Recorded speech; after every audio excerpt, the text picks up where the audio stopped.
नमस्कार दोस्तों, स्वागत है आपका अपना ही यूट्यूब चैनल टुडे एग्जाम पर। दोस्तों आज है आपका 11 सितंबर 2023 और आज जो है आपका एमटीएस का एग्जाम था। सेकेंड शिफ्ट की भी एग्जाम समाप्त हो गई है।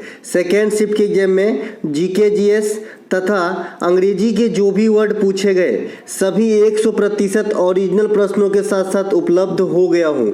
दोस्तों जैसा कि आप जानते हैं मैं आपको 100% रियल प्रश्न लेकर के आता हूँ, साथ ही important fact to fact extra fact दूंगा जो आने वाले किसी भी एग्जाम में आपके कंप्यूटर मॉनिटर के ऊपर चमकेंगे और आप तुरंत आंसर लगा के आएंगे। ये सभी के सभी प्रश्न जो है सोनी शर्मा जी के द्वारा भेजे गए हैं, तो इनका बहुत बहुत धन्यवाद। चलते हैं आगे, है ना। पहले प्रश्नों के साथ देखते हैं क्या कुछ पूछे गए थे। एक प्रश्न पूछा गया था, खेलो इंडिया यूनिवर्सिटी गेम 2023 के विनर कौन है। भाई साहब मैंने आपको इन्फॉर्म के तीनों खिलाड़ी कब हुआ पहला, कौन लेटेस्ट विजेता है, सब बता रखे हैं। खेलो इंडिया यूनिवर्सिटी गेम 2023 की विजेता पंजाब यूनिवर्सिटी है और इसको इम्फेसाइज करके ऐसे भी बताया कि जो फर्स्ट एडिशन हुआ था 2020 में खेलो इंडिया यूनिवर्सिटी गेम का पहला संस्करण, इसके भी विजेता पंजाब यूनिवर्सिटी ही थे, ठीक है। और लेटेस्ट वाला अभी उत्तर प्रदेश में हुआ है 2023 के अंदर। ये आपके सामने डाटा है ना। पहला जो हुआ उड़ीसा में हुआ 2020 में, खेलो India university game Punjab university विजेता रहे थे। इसके अलावा 2021 में दूसरा हुआ, है ना। ये आपका कर्नाटक जो है कर्नाटक में होस्ट कराए गए, जैन यूनिवर्सिटी पहला विजेता रहे थे। 2022 वाला गेम 2023 तक लुढ़क कर आ गए थे, तो ये आपको उत्तर प्रदेश में कराए गए, पंजाब यूनिवर्सिटी विजेता रहे थे। इससे जो उत्तर प्रदेश है ये उत्तर प्रदेश के 4 सिटी में कराए गए और पंजाब यूनिवर्सिटी यहाँ पे विजेता रहे थे। और इसमें कितने खेल शामिल थे अगर पूछे तो 21 खेल बताना है ना। तो इस प्रकार से आपको ध्यान रखना है लेटेस्ट वाला यूनिवर्सिटी गेम, ठीक है। खेलो इंडिया यूनिवर्सिटी गेम की शुरुआत 2020 बता ही दिया, इमेज के माध्यम से उड़ीसा में हुआ था। प्रथम विजेता पंजाब यूनिवर्सिटी, प्रथम खेलो इंडिया यूनिवर्सिटी गेम के विजेता पंजाब, ठीक है। खेलो इंडिया यूनिवर्सिटी गेम के तीसरे संस्करण की मेजबानी अभी उत्तर प्रदेश में हुआ, जहां 4 शहरों में कराए गए और इस खेल में 21 खेल को शामिल किया गया था। इसके अलावा प्रथम खेलो इंडिया यूथ गेम दिल्ली में हुआ था 2018 में, लेकिन उस समय ये यूथ शब्द उसमें इंक्लूड नहीं था। यूथ जो है आपका यूथ के जगह पे स्कूल गेम के नाम से स्टार्ट करा गया था, है ना। खेलो इंडिया स्कूल गेम, है ना, 2018 में दिल्ली में स्टार्ट हुआ था, तो ये बात भी ध्यान रखेंगे। आपसे पूछा गया लंबाडी डांस किस जनजाति के लोगों के द्वारा करा जाता है।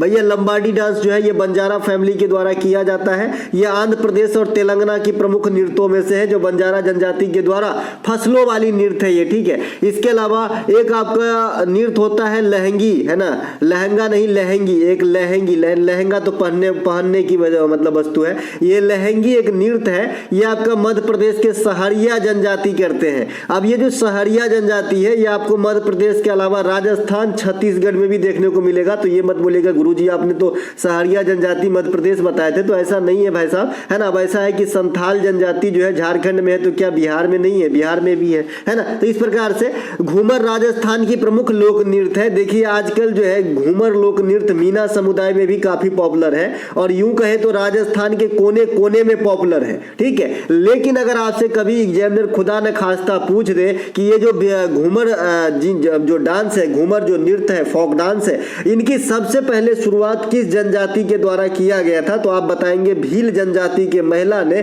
देवी सरस्वती के पूजा आराधना करने के उद्देश्य से इस नृत्य को शुरू करा था, ठीक है भाई। तो ये ध्यान रखेंगे। लेकिन आजकल जो राजस्थान है वहां पे गणगौर फेस्टिवल जब होता है तो यहाँ पे आपका घूमर नृत्य करा जाता है और ये खास करके मीना समुदाय के महिलाएं इसमें भाग लेते हैं और इस प्रकार से गोल चक्कर में महिलाएं नृत्य करती है और इसमें सिर्फ फीमेल ही नृत्य करती है, कोई पुरुष इसमें भाग नहीं लेते हैं। और आजकल के लिहाज से अगर पूछा जाए कि गणगौर फेस्टिवल में जो घूमर नृत्य होता है उसमें किसकी पूजा होती है, तो शिव पार्वती की बताना। अगर शिव और पार्वती दोनों में से अलग अलग दिया गया है तो पार्वती ही मारिएगा, क्योंकि ये लेडीज प्रधान नृत्य है। एक एक बात को छील के सीखिए। इसके अलावा गारो जनजाति की प्रमुख बांग्ला त्योहार ये कहाँ पे भाई, मेघालय में। मेघालय की बांग्ला त्योहार आपका जो है प्रसिद्ध है, मेघालय, है ना। इसके अलावा एक बांग्ला महोत्सव इसे ही कहते हैं। मेघालय में मुझे बताना है भाई गारो खासी जयंतिया, ये जरूर ध्यान रखें, गारो खासी जयंतिया ये आपका जो है जनजाति भी है और पहाड़ का भी नाम है। मेघालय में ही सबसे अधिक बारिश होती है ना। मेघालय में ही आपका नोंगक्रेम फेस्टिवल होता है। मेघालय में ही आपका नोकरेक रिजर्व आरक्षित क्षेत्र है। तो ये सब बात ध्यान रखेंगे। अच्छा, मेघालय में आप बलफक्रम को भी याद रखेंगे। बलफक्रम इस प्रकार से नाम है भाई, बलफक्रम। तो मैंने इसे कैसे याद रखने के लिए बताया है कि रावण का लाडला मेघनाद है ना, मेघनाद के पास क्या था, बल भी था और पराक्रम भी था, एक अच्छा बेटा भी था, एक अच्छा योद्धा भी था।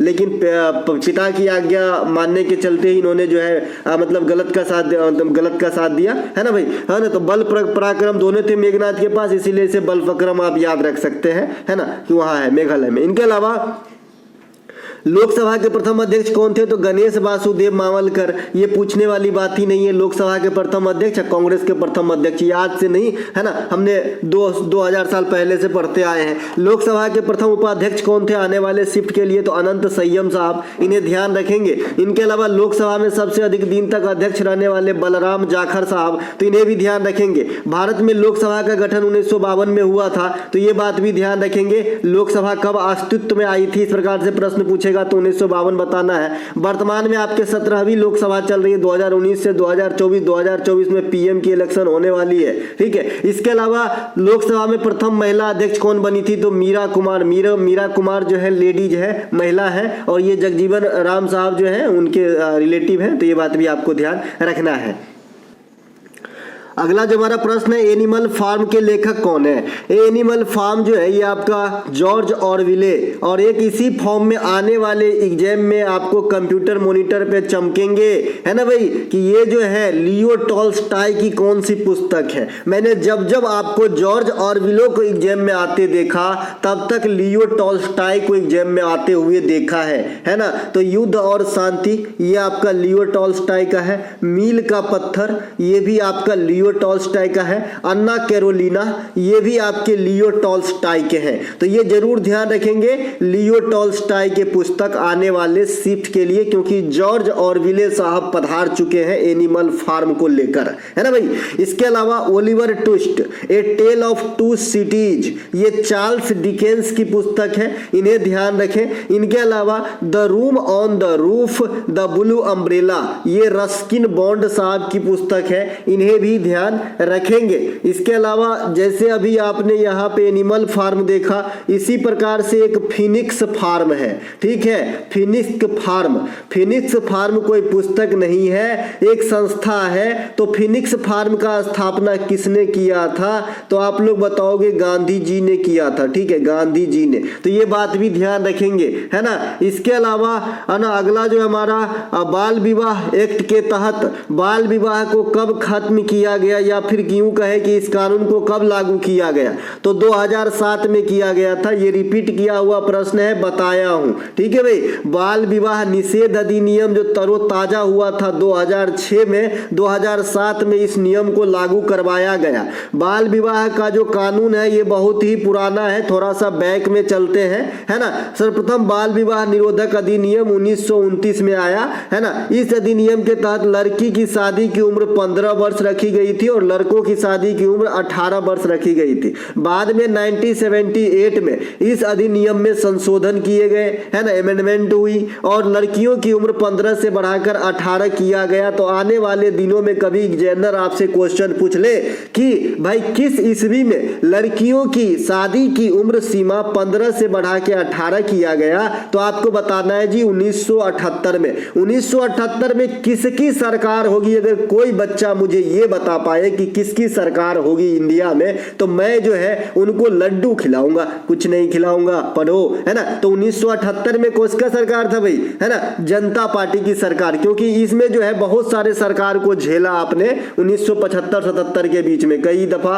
और सबसे पहले 1977 में जो है गैर कांग्रेसी पीएम बने थे मोरारजी देसाई साहब, ठीक है। तो ये बात भी ध्यान रखिए। तो 75 से 18 हो गए, 15 से 18 माफ कीजिएगा। तथा इस वर्तमान में लड़कियों की जो शादी की उम्र है ना, ये तो लेटेस्ट चेंज किए होंगे तो पता ही होगा, 18 से 21 कर दिया गया है। इसके अलावा हिंदू विधवा पुनर्विवाह अधिनियम कब आया? तो 1856 में आया। तो ये बात भी ध्यान रखेंगे। ये विधवा पुनर्विवाह अधिनियम से जो संबंधित रहे, ये कौन रहे भाई? समाज सुधारक थे, ईश्वर चंद्र विद्यासागर रहे। अगर ईश्वर चंद्र विद्यासागर ऑप्शन में नहीं है, महादेव गोविंद रानाडे है, तो इन्हें भी टिक कर सकते हैं, क्योंकि ये भी जो है 1861 में एक संस्था बनाए थे अपने, है ना, जिसमें विधवा पुनर्विवाह का इन्होंने भी जिक्र करा है, सपोर्ट करते थे। इसके अलावा दूसरा खेलो इंडिया यूथ गेम कहां पर कराई गई? अब भाई साहब, पहला तो दिल्ली में हो गया, तो दूसरा कहां से हो गया भैया? तो दूसरा आपका महाराष्ट्र में हुआ था, पुणे के अंदर हुआ था, और विजेता महाराष्ट्र ही रहा था। ठीक है ना? तो ये बात भी ध्यान रखेंगे।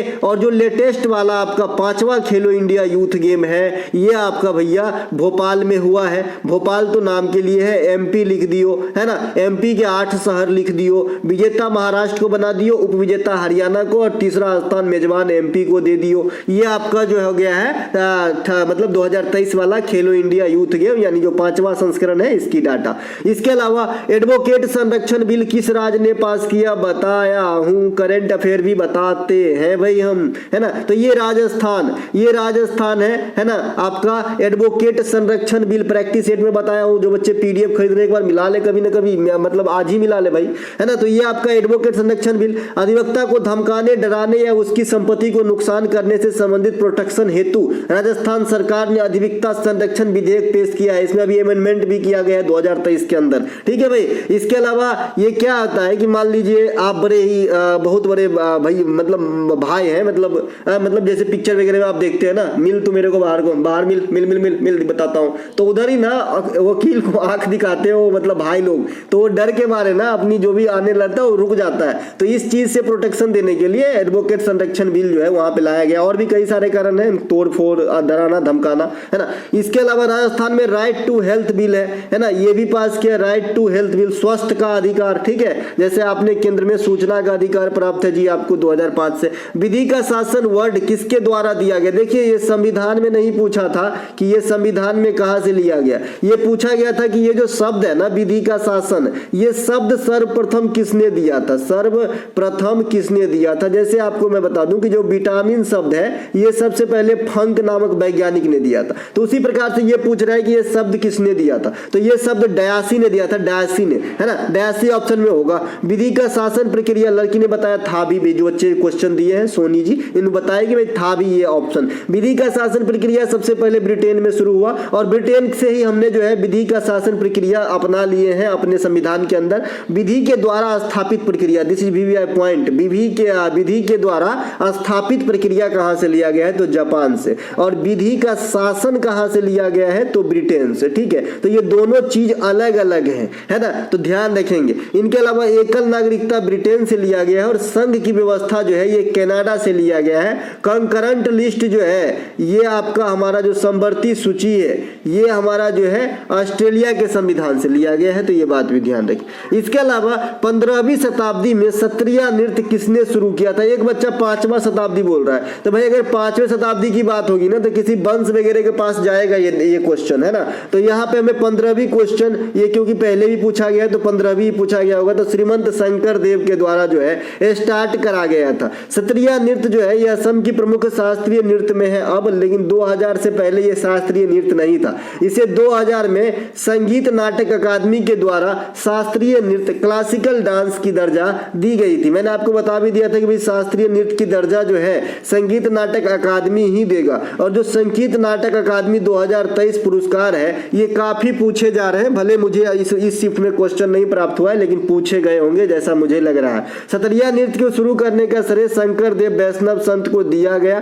तो ये बात भी आपको ध्यान रखना है। अगर इसी नृत्य के बारे में पूछे किस आंदोलन से है तो आप बताइएगा भक्ति आंदोलन से है। इनके प्रमुख जो आपके हैं तो जो जतीन गोस्वामी साहब हैं, या फिर जो भी बरबयान सर्वनाम होता है, बरबयान, है ना, बोरबयान, ये जो सरनेम है ये आपके सत्रिया नृत्य में आ जाते हैं जी। इनके अलावा मैंने आपको शास्त्रीय नृत्य की पकड़ने की ट्रिक बता दिया है कि महाराज सरनेम रहेगा तो तबला बजाइएगा या फिर कथक में जाइएगा। रेड्डी सरनेम रहे तो आपको कुचिपुड़ी जाना है, आंध्र प्रदेश जाना है। सिंह सरनेम रहे या फिर झावेरी सरनेम रहे तो ये आपको मणिपुर जाना है भाई, मणिपुरी नृत्य के पास जाना है। महापात्रा सरनेम रहे तो आपको जी उड़ीसा के पास जाना है ना। तो ये सब कुछ सरनेम है ना। प्रसिद्ध फिल्म शोले के डायरेक्टर कौन है? एक तो बच्चे शोले की डायरेक्टर बोल रहे हैं, दूसरे बच्चे म्यूजिक डायरेक्टर बोल रहे हैं। दोनों में थोड़ी सी तो फर्क होती है दादा, है ना। तो देखिए शोले फिल्म की डायरेक्टर जो है ये रमेश सिप्पी साहब है। रमेश सिप्पी साहब की मुस्कान मुझे बहुत ही पसंद है ना। ऐसा लगेगा कि हंस भी रहे हैं तो थोड़ा सा जो है एकदम न ज्यादा न कम, एकदम बैलेंस हंसते हैं। मैंने कई बार जो फिल्म शो होते हैं आईफा अवार्ड वगैरह, वो अगर यूट्यूब पे रहती है चाहे कहीं से देखते हैं तो उसमें ये भी बैठे रहते हैं, तो इनकी हंसी काफी जो है ज्यादा शोर भरी नहीं होती है, बड़ी अच्छी होती है ना। तो रमेश सिप्पी साहब इनके डायरेक्टर हैं। इस फिल्म के में जो आपका गीत के है ना, ये डायरेक्टरी राहुल देव बर्मन भी किया, और मुझे पक्का विश्वास है कि राहुल देव बर्मन वाला ही पूछा होगा, क्योंकि पंचम दा को बहुत पूछा जाता है और पंचम दा राहुल देव बर्मन को ही कहा जाता है। इनके जन्म जो है पश्चिम बंगाल में हुए थे। और एक आपका बप्पी लहरी का भी जन्म आपका जो है पश्चिम बंगाल में भी हुआ था। तो यही दोनों को जो है पूछे जाते हैं आपके एग्जाम में। इनके अलावा सर्वश्रेष्ठ ऑफ इंडियन सोसाइटी के लेखक कौन है? ये नहीं होगा। सर्वश्रेष्ठ ऑफ इंडियन सोसाइटी के संस्थापक पूछा गया होगा। आपने बच्चा जैसे ही लिखा वैसे मैं भी लिखा हूं ताकि बच्चे को भी समझ में आए, है ना। इसके अलावा मैं एक्सपेरिमेंट विद ट्रूथ को लेके, ये तो लेखक है महात्मा गांधी। इनके संस्थापक होंगे जी गोपाल कृष्ण गोखले साहब, बताए हैं। ये सर्वश्रेष्ठ ऑफ भारतीय सेवक समाज की स्थापना 1905 ईस्वी में गोपाल कृष्ण गोखले ने किया है। गदर आंदोलन की स्थापना 1913 में सैन फ्रांसिस्को लाला हरदयाल ने किया है। 1923 में स्वराज दल की स्थापना चित्तरंजन दास मोतीलाल नेहरू दोनों मिलके किए हैं, है ना। तो ये सब कुछ बात है। 1904 में अभिनव भारत की स्थापना बीडी सावरकर साहब ने किए हैं। तो ये सब बात जो है आपको ध्यान रखना है। तो इनका आंसर अगर ऊपर वाला है तो ये अलग अलग क्वेश्चन होंगे मेरे ख्याल में, है ना। माय एक्सपेरिमेंट विद ट्रूथ के लेखक महात्मा गांधी है। अब इतना ही पे क्यों रुकना, भी यंग इंडिया हो जाएगा महात्मा गांधी का, हरिजन हो जाएगा महात्मा गांधी का, इंडियन ओपिनियन हो जाएगा महात्मा गांधी का, है ना, हिंद स्वराज हो जाएगा महात्मा गांधी का। तो ये सब ध्यान रखेंगे महात्मा गांधी का। महात्मा गांधी के गुरु कौन थे भाई? तो आप लोग के ऊपर ये क्वेश्चन उधार रहा कि इनके गुरु कौन थे, है ना। ये इनके गुरु कौन थे आप लोग बताएंगे। वो बोलते हैं ना गोदी में लड़का शहर में ढिंढोरा, ऐसा कर दिया हूं तो इनका आंसर बताइएगा। महात्मा गांधी के जो है गुरु कौन थे? महात्मा गांधी के गांधी इराद में थे तो आपको दर्शन करा ही दिया हूं कई दफा, फिर भी एक बार ले चलता हूं जो बच्चे नए जुड़े हैं, क्योंकि नए बच्चे रोजाना 1000 तो जुड़ ही जाते हैं, है ना। आप लोग इतने प्यार दे रहे हो भाई, इसके लिए तो इतनी बिजी शेड्यूल में भी मैं टाइम तो निकाल ही लेता हूं, है ना। तो ये देखिए, ये आपका महात्मा गांधी 1893 में अफ्रीका गए थे। 1915 में 9 जनवरी को लौटे थे। हम 9 जनवरी को प्रवासी भारतीय दिवस मनाते हैं, और अगर आजकल कोई कहे कि ये कैसे मनाते हैं तो बोलिएगा बाइनियल मनाते हैं। बाइनियल मतलब 2 साल में एक बार मनाते हैं। पहले हम सालाना मनाते थे, है ना, बाद में इसमें संशोधन किया गया, अब 2 साल में एक बार मनाते हैं। अभी हमारा 2023 में जो है इंदौर में इसका जो है जलसा रखा गया था, और वहां पे गुयाना के राष्ट्रपति चीफ गेस्ट में आए थे। अब 2025 में इसके जलसा रखे जाएंगे, ठीक है। इसके अलावा लौटने के बाद 1917 में चंपारण सत्याग्रह करते हैं, जो पहला सत्याग्रह होता है इंडिया लौटने के बाद। इसके अलावा 1918 में खेरा सत्याग्रह गुजरात, फिर 1918 में अहमदाबाद सत्याग्रह गुजरात, 1920 में असहयोग आंदोलन, 1924 में कांग्रेस की अध्यक्षता, 1931 में द्वितीय गोलमेज सम्मेलन में भाग लेना, 1931 में गांधी इरविन समझौता करना, 1932 में गांधी अंबेडकर समझौता करना, 1942 में भारत छोड़ो आंदोलन की जो है लीड करना। ये सब गांधी जी के कुछ प्रमुख कृत्यों में से है। किताब बता ही दिया था। अगर अफ्रीका की बात करें तो अफ्रीका में इन्होंने एक नेटाल कांग्रेस की स्थापना करी, है ना, जो काफी बार एग्जाम में पूछे गए हैं, हल्के में ना ले भाई बात को, है ना भाई। इसके अलावा आपसे पूछा गया है विजय स्तंभ कहाँ है। अब देखिए, जिस दिन मैंने आपको फतेहपुर सिकरी बता रहा था, जिस दिन आपसे पूछा गया था कि ये जो मुगलों के द्वारा बसाया गया पहला सुनियोजित शहर कौन सा है, भाई साहब उसी दिन बता दिया था, क्योंकि पता है ये आएंगे लौट के। कर्म किया गया कर्म लौट के आएगा जरूर, इसीलिए कर्म सोच समझ के करे भाई। तो विजय स्तंभ कहाँ है भाई? तो ये चित्तौड़गढ़ में। कहाँ पे है? चित्तौड़गढ़ में। राणा कुंभा के द्वारा बनाया गया है। यह अलाउद्दीन खिलजी पर जब राजपूतों की विजय हुई थी तो उसके उपरांत में बनाए गए थे। और ये जो है अलाउद्दीन खिलजी तो 1440 ईस्वी होगा इसका, ठीक है, ये 1440 ईस्वी होगा, उस समय ये बनवाए गए थे, जो चित्तौड़गढ़ में है और राणा कुंभा के द्वारा बनाया गया था। ठीक है, देखिए अलाउद्दीन खिलजी जो है, ये जो पद्मावत पिक्चर आपने देखा होगा, है ना, महाराणा रतन सिंह, है ना, तो उनकी हार हो जाती है। ठीक है भाई, तो ये बात भी ध्यान रखें। तो यहाँ पे आप राजपूत की विजय समझ के वहां भी जिता नहीं दीजिएगा। तो एक एक बात ध्यान रखना है भाई। अलाउद्दीन खिलजी को सिकंदर ए सानी कहा जाता था। अलाउद्दीन खिलजी के पास ही मलिक काफूर थे और मलिक काफूर जो है ट्रांसजेंडर था। इसके अलावा इनका गुलाम भी था। दक्षिण विजय के लिए मलिक कुफर को ही भेजा था। इसके अलावा बाजार नियंत्रण प्रणाली अलाउद्दीन खिलजी ने ही जो है आपका रखा था। इसके अलावा सीरी का किला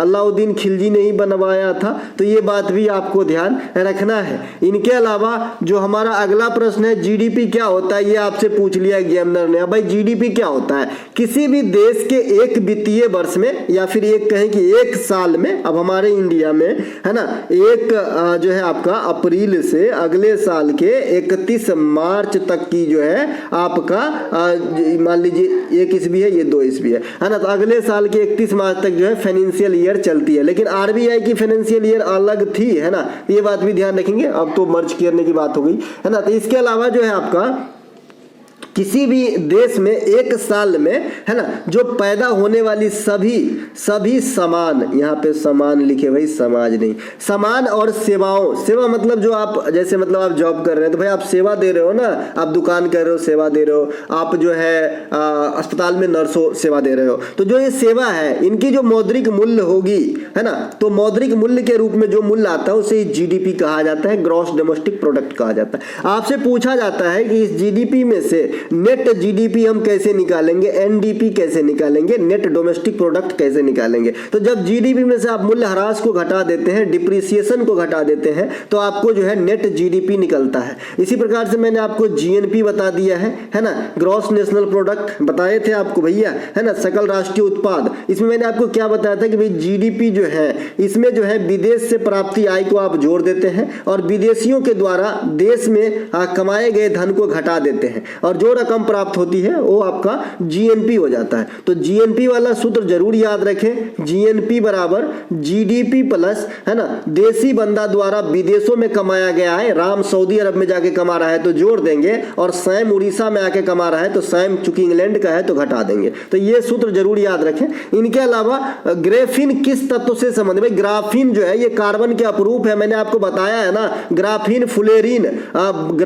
फुलेरीन ग्रेफाइट और आपका हीरा कोयला, ये सभी के सभी कार्बन के ही भाई भतीजे हैं। ठीक है, तो इन्हें भी ध्यान रखेंगे, अपरूप है ये, है ना। इसके अलावा बम्स्ट फुलेरीन इस प्रकार से भी एक होता है ना, तो ये भी आपका जो है कार्बन के ही है ना, तो ये ग्रेफाइट जो है कार्बन से संबंधित हो जाएंगे। फुलेरीन भी कार्बन के ही अपरूप है। कार्बन के जो प्रमुख अपरूप है ये हम हीरा और ग्रेफाइट पढ़ लेते हैं, बाद बाकी को छोड़ देते हैं, तो आपको छोड़ना नहीं है ना, आपको जो है जानकारी पुख्ता रखनी है जी, है ना, ताकि ये अंदर पूछे तो सट से गोली दाग देना है ना। तो ये आपका अपरूप है। प्रकृति में सबसे कठोर होता है आपका हीरा। इसके अलावा ग्रेफाइट जो अपरूप है इसकी और खासियत है जी, ये सुचालक होती है। जैसा कि आप जानते हैं कि नन मेटल जो है ये आपका बैड कंडक्टर होना चाहिए, लेकिन ये गुड कंडक्टर है जी, कौन जी, ग्रेफाइट। इसके अलावा कानून का नियम किसके द्वारा दिया गया था, आपसे पूछा है भाई, तो कानून का नियम इंग्लिशमैन अंग्रेज के द्वारा दिया गया था, है ना, अंग्रेज के द्वारा दिया गया था। आप लोग बताएंगे गवर्नर का नाम था क्या, अगर गवर्नर का नाम है तो 85 में डफरिन के समय हुआ होगा, है ना, तो डफरिन हो जाएगा। आप लोग बताएंगे गवर्नर का नाम था क्या इसमें, है ना। यह नियम 1885 में लागू कराया गया था। इस नियम के तहत अंग्रेजों ने भारत में प्रत्येक नागरिकों को अंग्रेज के द्वारा बनाए गए कानून को बाध्य करने के मतलब मानने के लिए बाध्य होने के उद्देश्य से लाया गया था। आप समझ रहे हैं ना, मोटे मोटे तो एक ही उद्देश्य था भाई कि राज करो यहाँ। इसके अलावा किस बीमारी में हड्डी की ग्रोथ रुक जाती है, 200 दिन बताया। जब बच्चे छोटे होते हैं ना तो धूप में रख देते हैं, बच्चे जो है रोते रहते हैं, फिर भी मम्मी जो है ना, ठीक है 10 मिनट और रहने दो, उनको दया आता रहता है, लेकिन क्या करें, क्योंकि उनके पास भी मजबूरी है। क्योंकि आप जानते हैं कि सवेरे की धूप में जो है विटामिन डी मिलेगा, और ये विटामिन डी क्या करता है भाई, हड्डी के जो है मजबूती, हड्डी के ग्रोथ में जो है काफी फायदा देता है ना। इसीलिए विटामिन डी इनको मिलता रहे, इसीलिए छोटे बच्चे को धूप में रोने के लिए छोड़ दिया जाता है। 100 दिन बताए आपको गांव घर में, है ना। शहर में ये प्रोटेक्शन नहीं है, तो शहर में जो है उनके जगह पे दवाई ववाई दे दिया जाता है, ठीक है भाई। ये मतलब ये सुविधा नहीं है, प्रोटेक्शन नहीं, सुविधा। शहर में सूट तो निकलते ही है, लेकिन उतने जगह नहीं होते,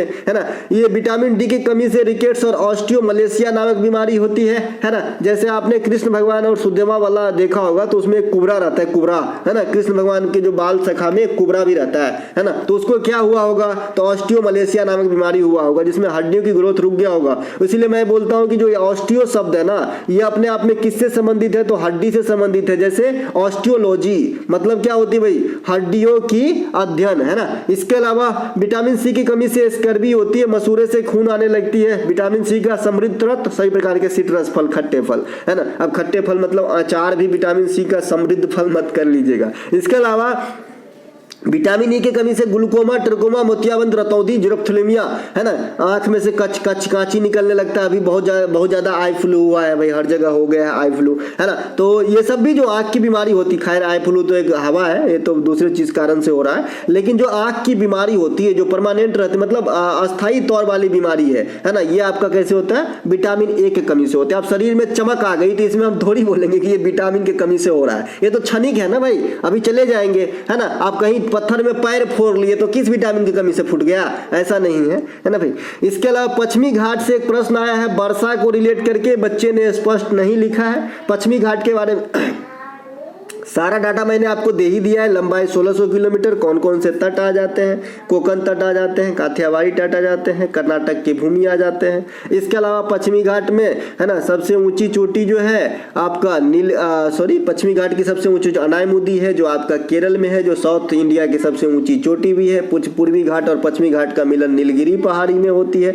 नीलगिरी पहाड़ी में टोडा जनजाति रहती है। टोडा जनजाति का प्रमुख व्यवसाय पशुपालन है, भैंस को अपना आराध्य देवता मानता है। पश्चिमी घाट में आपको एवरग्रीन फॉरेस्ट का नजारा भी देखने को मिलेगा। पश्चिमी घाट को प्रकृति का हॉट स्पॉट भी कहा जाता है इंडिया लेवल पे। पश्चिमी घाट में जो है वर्षा अरब सागर से प्राप्त होती है, तो ये सभी के सभी बात आपको ध्यान रखना है। और अरब सागर के समीप आपको पश्चिमी घाट मिलेगा, दोनों बात है। जलोढ़ मिट्टी कहाँ पाया जाता है भाई, जलोढ़ मिट्टी कहाँ पाया जाता है, जलोढ़ मिट्टी गंगा मैदानी क्षेत्र में 2 करोड़ बार बताए हैं, तभी तो आपका खादर और बांगर का जन्म हुआ जी। ये कहाँ से आया खादर और बांगर, 1 लाख बार बताए ना कि ये जो मान लीजिए कि नदी इस साल जो है 2019 है आपका, 2019 में ऐसा नदी बह रहा है, ठीक है। अब अगली साल भाई देखिए, किताबी भाषा में जाओगे ना, समझ में नहीं आए कोई फायदा नहीं। किताबी भाषा अगर जो समझ में आएगा वही सबसे अच्छा भाषा है, ठीक है। अब देखिए, अब 2020 में आया, अब ये नदी जो है यहाँ से इतना दूर छोड़ दिया, अब यहाँ से इतना लपेट लिया, तो ये वाला जो क्षेत्र हो गया, ये वाला जो आपका क्षेत्र जो बहुत ज्यादा मैं डार्क कर रहा हूँ, इसमें क्या हुआ, ये नया साल मतलब 2020 में कोई भी मिनरल्स वगैरह जो नदी बहा के लाते हैं नहीं आ पाया, तो इसे पुराना मान लेंगे, तो ये ओल्ड हो गया।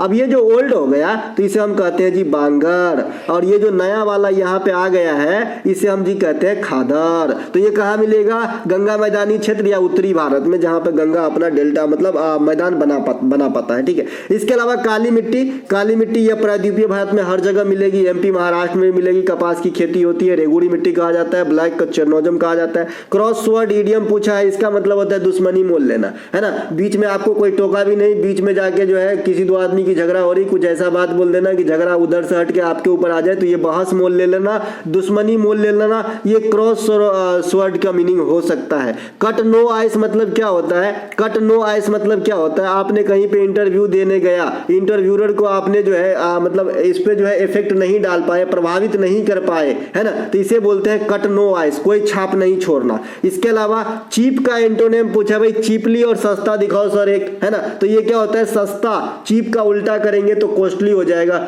चीप का और भी मीनिंग है, चीप का मतलब नीच भी होता है, नीच आदमी होता है ना, वो भी होता है चीप का मतलब। इसके अलावा AFC चैंपियनशिप में किस शतरंज ने ग्रैंड मास्टर बने। अब देखिए ऑप्शन में कौस्तम चटर्जी दिया था, है ना, तो कौस्तम चटर्जी तो एक से अधिक जगह जो है काम किए भाई। अच्छा, तो ये भी क्वेश्चन आपका मेरे हिसाब से क्लियर नहीं है। और ये AFC कौन से साल वाला जरा बताएंगे तो मैं इसको बता पाऊंगा। मिलेंगे हम अगले वीडियो में, तब तक के लिए जय हिंद। ये PDF आपको हमारे टेलीग्राम चैनल, और जिनको भी हमारा पेड PDF बाय करना है 25 रुपए के अंदर, 25 रुपए के अंदर आपको 57 मेरे क्लास की नोट मिलेंगे, जहां से ये क्वेश्चन की 80% जो है आपका क्वेश्चन छप रहे हैं और आने वाले 2-3 साल एग्जाम में छपते ही रहेंगे। नो डाउट भाई, है ना। आप CPO दो, CHSL दो, CGL दो, कोई दिक्कत नहीं है। मैंने TCS के उस हिसाब से जो है आपको बनाया है, पूरे TCS के हिसाब से बनाया। हालांकि मैं इसके बाद आपको दिल्ली पुलिस और GD के लिए सीरीज लाने को जरूर सोचूंगा, है ना। मिलेंगे हम अगले वीडियो में। जय हिंद दोस्तों। तो अगर आपने इच्छा दिखाना है, ये PDF लेना है, तो आपने डिस्क्रिप्शन में लिंक दिया गया है जी, आप क्लिक करके WhatsApp पे मैसेज कीजिए, आपको रिप्लाई देंगे। अब वहीं पे PDF आपको मिलेगी। जय हिंद दोस्तों।